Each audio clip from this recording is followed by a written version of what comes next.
મૃત્યુ પછી માણસને સ્મશાનમાં લઈ જવામાં આવે છે કે જ્યાં તેની આત્માને શાંતિ મળી શકે, પણ જો કબ્રસ્તાનમાં પણ મળતું સલામત ના હોય તો શું થઈ શકે? અમે વાત કરી રહ્યા છીએ કે અમદાવાદના એક કબ્રસ્તાનની કે જ્યાં વર્ષોથી મરદાઓ મુશ્કેલીમાં છે. જુઓ TV9 નો એક્સક્લુઝિવ અહેવાલ, મરदा मुश्किली में।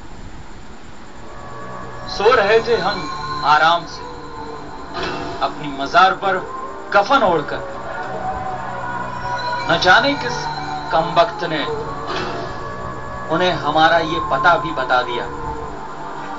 કંઈક આવી જ સ્થિતિ છે અમદાવાદના ગોમતીપુરમાં આવેલા કબ્રસ્તાન, જ્યાં દફનાવેલા મરદા પણ બચાવ બચાવની બૂમો પાડે છે.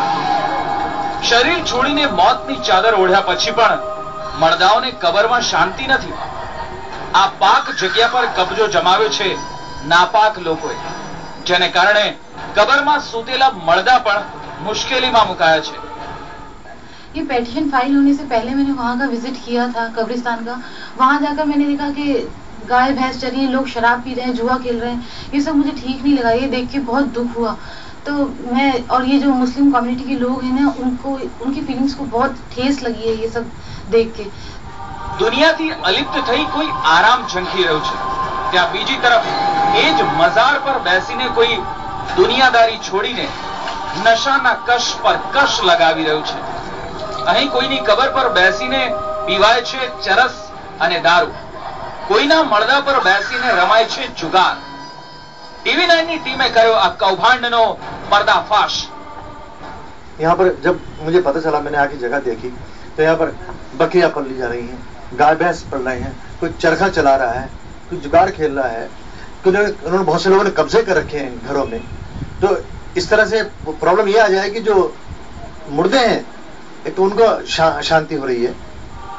एक तरफ પોલીસ તંત્ર સતર્કતાની વાતો કરી રહ્યું છે, ત્યાં બીજી તરફ દારૂ અને ચરસની રેલમછેલ છે. તેનાથી જીવતા લોકોની સાથે કબ્રમાં પોઢેલા મુર્દા પણ પરેશાન છે. નશામાં ધૂત નાપાક લોકો કબ્રસ્તાન જેવી પાક જગ્યાને પણ નાપાક બનાવે છે, જેને કારણે સ્થાનિકોમાં ભારે રોષ જોવા મળી રહ્યો છે. આ મુદ્દાને લઈને સ્થાનિકો દ્વારા હાઈકોર્ટમાં પિટિશન પણ કરવામાં આવી છે. भाई हमने उन्हें कई मरतबा समझाया, उसके खिलाफ पुलिस में रिपोर्ट भी दर्ज कराई, मगर वो लोग नहीं मानते हैं। तो इसके लिए तो पुलिस को चाहिए और वक्फ कमेटी को चाहिए कि इसके ऊपर कोई पाबंदी लगाए। શહેરના ગોમતીપુર સહિતના આસપાસના તમામ વિસ્તારોમાં લોકો દફન વિધિ માટે અહીં આવે છે, ત્યારે તેમના સ્વજનોની મઝાર પર થતું આ પ્રકારનું નાપાક કૃત્ય જોઈને તેમની ધાર્મિક આસ્થાને પણ ઠેસ પહોંચી છે.